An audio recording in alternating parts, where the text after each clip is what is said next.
अस्सलाम वालेकुम दोस्तों, मेरा नाम है अली और हमेशा की तरह मौजूद है दाऊद और आप देख रहे हैं जिस वक्त क्रिकेट लवर अली शो को। कैसे देखना दोस्तों, आप लोगों से बात करने जा रहे हैं, बात करेंगे जी आज आपके साथ टॉप क्रिकेट न्यूज का सेगमेंट है, आप उससे शेयर करेंगे। नंबर 1 पे आप लोगों से बात करने जा रहे हैं, जो हमारे पास अपडेट आ रही है वो आ रही है जी सिकंदर बख्त और सरफराज अहमद को लेकर अपडेट आ रही है। दोनों को कहां शामिल किया जा रहा है वो आपको बताएंगे। सेंट्रल कॉन्ट्रैक्ट के हवाले से कुछ अपडेट आ रही है वो आप लोग से शेयर करेंगे। बात करेंगे कि इंग्लैंड जो है वो लॉन्च करने जा रहा है भाई वो चैंपियन लीग्स जो होती थी उस तरह का क्या कहानी आ रही है चैंपियन लीग के हवाले से। जिस तरह वो सारी एक जो फ्रेंचाइजीज थी उनकी जो विनर टीमें थी वो एक जगह जाके खेला करती थी, इस पर बात करेंगे।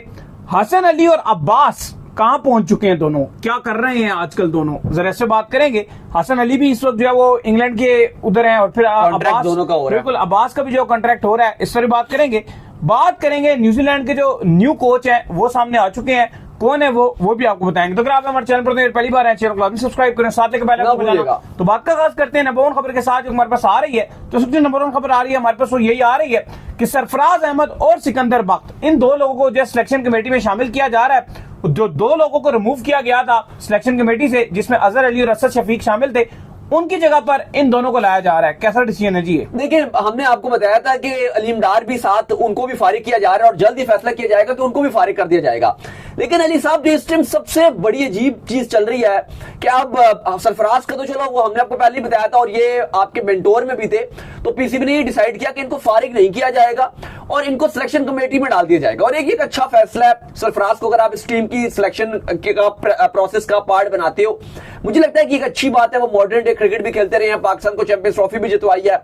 2019 के वर्ल्ड कप में भी पाकिस्तान की बहुत अच्छी परफॉर्मेंस थी, डिस्पाइट कि पाकिस्तान सेमीफाइनल में नहीं जा सका था, लेकिन शायद ऐसा लग रहा था कि पाकिस्तान चले ही जाता आगे और जीत भी सकता था, बड़ा फॉर्म में आ गया था पाकिस्तान, सिलेक्शन भी वो अच्छी करते हैं। लेकिन सिकंदर बख्त को जो इनके साथ डाल दिया गया, मुझे लग रहा है कि ये चीजें थोड़ी सी मामलात इतने कोई अच्छे नजर नहीं आएंगे, क्योंकि हमने देखा है सिकंदर बख्त तो ज्यादातर वो, वैसे तो अगर लोगों को नहीं पता तो वो पाकिस्तान के साबिक फास्ट बॉलर रहे हैं, लेकिन अब अगर आप देखो तो बहुत अरसे से मीडिया पर्सन हो गए, वो अब एंकर ही हैं, बिल्कुल मीडिया पर्सन हो गए, वो टीवी पर ही बैठते हैं। और अगर आप देखो तो वो जिस तरह का उनका रवैया रहता है, आई थिंक ये चीजें खराब चलेंगी, इतनी कोई अच्छी नहीं होंगी। और जो पीसीबी इनको रोल देने जा रहा है वो ये देने जा रहा है कि सरफराज हो गए, आपकी सिकंदर बख्त हो गए, ये आपका पहली इनकी जो बड़ी असाइनमेंट होगी वो एशिया कप को पिक करेंगे, बीच में आपकी बांग्लादेश की जो सीरीज है वो भी पिक करेंगे, जो आपने दौरा बांग्लादेश का करना है, फिर आपने वेस्ट इंडीज जाना है वो भी पिक करेंगे। लेकिन जो बड़ी असाइनमेंट है वो एशिया कप और वर्ल्ड कप का स्क्वाड, बिल्कुल वो इनको पिक करना होगा। सरफराज एक बहुत अच्छा नाम है, बाकी एक ऐसा नाम शामिल करना चाहिए था जो थोड़ा क्रिकेट से ज्यादा कनेक्ट हो, मतलब क्रिकेट में कोचिंग कर रहे हो या क्रिकेटर्स के साथ टाइम गुजार रहे हो। ये नाम पिक कर लेना थोड़ा सा कंट्रोवर्शियल भी बना। मेरे ख्याल से आप मोहम्मद हफीज को भी रख सकते थे। हफीज एक अच्छी टीम की सिलेक्शन का पार्ट रहते हैं, उनका माइंड भी अच्छा है, इवन टीम के डायरेक्टर भी थे, तो हमने देखा था बड़ा अच्छा वो काम कर रहे थे, मॉडर्न डे क्रिकेट को भी पसंद करते हैं और एक अच्छे तरीके से काम भी चला रहे थे, आप उनको भी रख सकते थे। अब देखो सिकंदर बख्त के लाने से मसला जो सबसे बड़ा बनेगा ना अली, वो मिस मैच का होगा कि अब सरफराज थोड़े हमने देखा कि धीमे मिजाज के हैं, वैसे तो वो जो फील्ड पे रहते हैं तो बड़ा चीखते हैं, लेकिन ऑफ द फील्ड वो बड़े धीमे रहते हैं। अब सिकंदर बख्त का जो स्टाइल है वो डोमिनेट करने वाला स्टाइल है, कि वो अपनी बात मनवाने वाला स्टाइल है, कि हर बात पे वो अपनी बात मनवाने की कोशिश करेंगे। अब जब ऐसे मामलात हो जाते हैं तो वो चीजें, और सिलेक्शन में आपको ना, जब आप सिलेक्टर हो, आप दो, तो आपकी बॉन्डिंग बड़ी होनी चाहिए, क्योंकि आपको मिलकर एट द एंड 15 ही पिक करने हैं। अगर मैं ही कहूंगा भाई इस नंबर नाम को पिक करना है, अली साहब कहेंगे इस नाम को पिक करना है, तो अगर कंफ्लिक्ट आ जाता है तो मामला खराब होंगे, फिर चीजें उतनी अच्छी नहीं जाएंगी। क्योंकि कहा ही जा रहा है कि जो सरफराज अहमद को रोल दिया जाएगा वो 11 में पिक करने का भी रोल दिया जाएगा। यह भी कहा जा रहा है कि जो पीसीबी है वो सरफराज को माइक हसन और आपके जो सलमान अली आगा कप्तान, उनके साथ इनको 11 में भी सरफराज अपने इनपुट शामिल करेंगे कि भाई आपने ये 11 खिलानी है, ठीक है। एट द एंड जो फैसला होगा वो आपके कोच और कप्तान का ही होता है, क्योंकि वही ग्राउंड में होते हैं, लेकिन सरफराज को 11 में पिक करने का भी इख्तियार दिया जाएगा। तो अगर ये भी दिया जा रहा है तो सिकंदर बख्त भी साथ होंगे, तो मुझे लगता है कि ये चीजें थोड़ी सी खराब होंगी। अगर आप सिर्फ सरफराज को सिलेक्शन कमेटी में रखो तो ज्यादा बेहतर है, एज कंपेयर सिकंदर बख्त उनको आप ना रखो तो चीजें ज्यादा बेहतर हो सकती हैं। बिल्कुल। खैर, इसके बाद जो अपडेट आ रही है वो आ रही है सेंट्रल कॉन्ट्रैक्ट के हवाले से अपडेट आ रही है।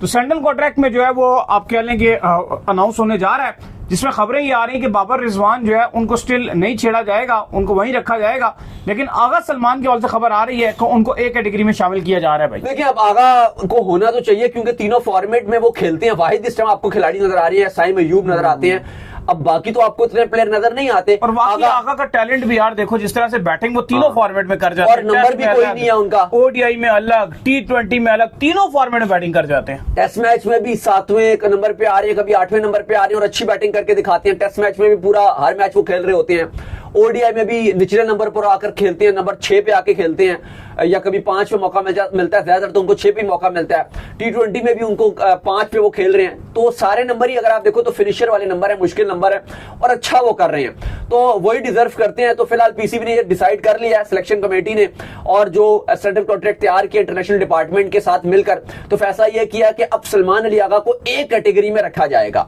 साथ ही साथ बाबर आजम के हवाले से ये खबर आ रही है कि एक बार फिर फैसला कर लिया गया कि उनको ए कैटेगरी में ही रखा जाएगा, डिस्पाइट कि वो T20 फॉर्मेट में नहीं होंगे, ड्रॉप किया जा रहा है। रिजवान के हवाले से 100% डिसीजन नहीं लिया गया, लेकिन अभी भी जो खबरें आ रही हैं वो ये आ रही हैं कि बाबर और रिजवान दोनों को ही ए कैटेगरी में रखा जाएगा, सिर्फ सलमान अली आगा को इनके साथ एक कैटेगरी में रख दिया जाएगा। याद रहे, जो एक कैटेगरी के आपके खिलाड़ी हैं वो महाना पाकिस्तान क्रिकेट बोर्ड से 65 लाख रुपए वसूली करते हैं। आराम से खेलें या ना खेलें वो बात नहीं है, लेकिन अगर वो हर मंथ की पहली तारीख को उनके बैंक अकाउंट में 65 लाख रुपए आ जाते हैं। बाकी टेस्ट मैच की मैच फीस, ओडीआई की मैच फीस और T20 की जो मैच फीस है वो अलग है, वो सबकी सेम होती है, वो कैटेगरी पे डिपेंड नहीं करती, वो हर फॉर्मेट की एक मैच फीस रखी गई और वो दी जाएगी। इसके अलावा जो तब्दीलियां की जा रही हैं, बाबर को तो 100% सलमान अली आगा के साथ रखा जा रहा है, रिजवान का भी चांस है कि वो भी एक कैटेगरी में ही रहेंगे। अलबत्ता शान मसूद की जो कैटेगरी है वो ड्रॉप की जा रही है, क्योंकि अब खबरें ये भी हैं कि वो टेस्ट की कप्तानी नहीं करेंगे, जिस वजह से उनकी फॉर्म भी कोई इतनी अच्छी नहीं चल रही थी, तो उनको ड्रॉप किया जा रहा है। नसीम शाह और शान मसूद, ये दोनों अब सी कैटेगरी में आ जाएंगे। आपको पता है शान को भी फिर बाद में बी कैटेगरी में रख दिया गया था, तो अब उनको भी सी कैटेगरी में रखा जा रहा है। शान मसूद की भी कैटेगरी डिमोट हुई है और नसीम शाह को भी बी कैटेगरी से अब सी कैटेगरी में डिमोशन मिला है। अलबत्ता साइम अयूब को प्रमोशन मिला है। साइम अयूब और शाहीन शाह आफरीदी ये दोनों बी कैटेगरी में रहेंगे, इनको अपग्रेड मिला। बाकी जो पीसीबी की तरफ से अपडेट आ रही है वो ये आ रही है कि जो आपके तमाम सेंट्रल कॉन्ट्रैक्ट के जो आप कह लो कि प्लेयर्स की लिस्ट है वो ईद के बाद जारी कर दी जाएगी। बिल्कुल जी। खैर, इसके बाद जो हमारे पास अपडेट आ रही है वो आ रही है इंग्लैंड के हवाले से। तो इंग्लैंड का जो क्रिकेट बोर्ड है ECB, अब वो ये इरादा रखता है कि जो चैंपियन लीग है उसको जो है रिवाइव किया जाए, जैसे एक टाइम पर हुआ करती थी कि तमाम तर जो दुनिया की आपकी लीग्स खेली जा रही होती थी, जिसमें सरफहरिस्त जो है वो IPL होती थी, फिर पाकिस्तान का भी डोमेस्टिक टूर्नामेंट होता था, फिर आपको याद होगा कि साउथ अफ्रीका की भी वो एक नागली टीम होती थी, वो सारी जो है मिलकर जो चैंपियन बन जाती थी, कोबरा शोबरा, वो सारी मिलकर जो है वो एक फिर आपको पता है कि लीग खेला करती थी और बड़ी जबरदस्त किस्म की इस लीग को देखा जाता था। लेकिन फिर एक टाइम के ऊपर जो है इसको स्पॉन्सर्स मिलना खत्म हुए, जिसके चलते इस लीग को खत्म कर दिया गया। लेकिन अब इंग्लैंड क्रिकेट बोर्ड ये चाहता है कि इस लीग को दोबारा से जो है हम रिवाइव करें। इसके लिए उन्होंने जो है भारत से भी राब्ता किया है, BCCI से, क्योंकि मोस्टली जो है BCCI मना कर देता है, वो ये चाहता है कि हमारी जो IPL की व्यूअरशिप है वो अलग ही रहे, वो कहीं जाए ना। लेकिन अब खबरें ये आ रही है कि जो BCCI है उन्होंने इंग्लैंड क्रिकेट बोर्ड को ये कहा है कि अगर ये क्रिकेट की बहाली के लिए आप ऐसा कुछ करना चाहते हैं तो हम इसमें पार्टिसिपेट कर लेंगे भाई। देखिए 2009 से 2014 तक ये चैंपियंस लीग खेली गई थी और इसको जो बंद करने का रीजन बताया गया था वो ये कहा गया था कि जब IPL की टीम्स खेलती थी तो उसमें तो सारे नॉन खिलाड़ी होते थे, तो वो तो सब एंजॉय करते थे।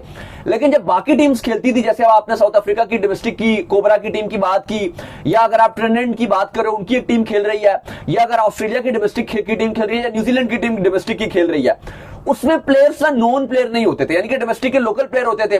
तो जो फैंस है वो उन प्लेयर्स को स्टार नहीं मानते थे, इतना जानते नहीं थे। तो जब ये IPL के फ्रेंचाइज से खेल रहे होते तब तो मजा आता था। जैसे हमारी भी एक बार फैसलाबाद भी गई है, लाहौर लॉयंस से मुंबई को हराया था, मुंबई इंडियंस को बाद में, लेकिन कलकत्ता नाइट राइडर ने हमें हरा दिया था। लेकिन वो बड़ी बात थी कि आप अगले राउंड में चले गए थे। तो वो बात ये होती है कि चलो वो तो जैसे पाकिस्तान की डोमेस्टिक टीम थी ना, उसको तो पाकिस्तान बहुत सपोर्ट कर रहा था, जब बांग्लादेश की गई है तो वो सपोर्ट बहुत कर रहे हैं। लेकिन जैसे अब ऑस्ट्रेलिया की, इंग्लैंड की, न्यूजीलैंड की डोमेस्टिक टीम्स जा रही हैं, साउथ अफ्रीका की, तो मसला यह था कि इनके जो प्लेयर्स थे उनको लोग जानते नहीं थे। अब जब आपस में खेलते थे New Zealand, south Africa, Australia, New Zealand, तो इनकी व्यूअरशिप बिल्कुल लो थी और लोग भी देखने नहीं आते थे। अब IPL की जो फ्रेंचाइज के मैचेस थे उसमें तो क्राउड भी आता था, सब कुछ होता था। या पाकिस्तान की जो डोमेस्टिक की टीम गई उसको भी लोग देख लेते थे, लेकिन बाकियों को लोग नहीं देखते थे। इस वजह से फिर उसको लीग को खत्म कर दिया गया।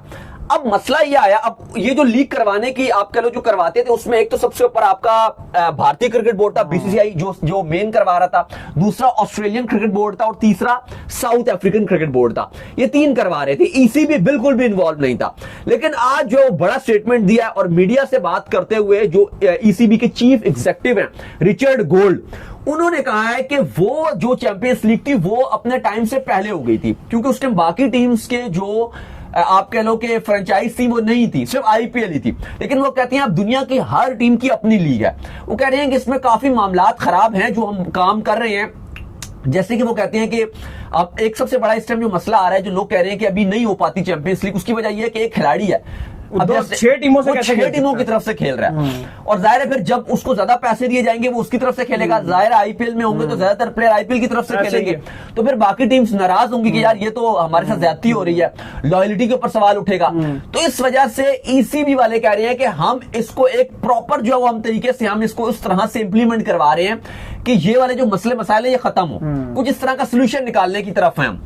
अब वो कह रहे हैं कि हम भारतीय क्रिकेट बोर्ड से भी बात कर रहे हैं, और जो भारतीय क्रिकेट बोर्ड का जवाब आया है, जो आईपीएल के चेयरमैन है, उनका मानना यह है कि अगर तो ये चैंपियंस लीग जो आपने दोबारा से आप हमारे पास पेशकश कर रहे हो, अगर तो ये ग्लोबली क्रिकेट के लिए अच्छाई के लिए या ग्लोबल क्रिकेट की बहाली के लिए या और क्रिकेट की डेवलपमेंट के लिए होता है तो हम तैयार हैं, हम भी अपनी आईपीएल की जो फ्रेंचाइजीज है वो भेज देंगे, उन्होंने ये कहा है। फिर इसके बाद जो बाकी ऑस्ट्रेलियन क्रिकेट बोर्ड है या बाकी जो बोर्ड्स हैं वो भी मान जाएंगे।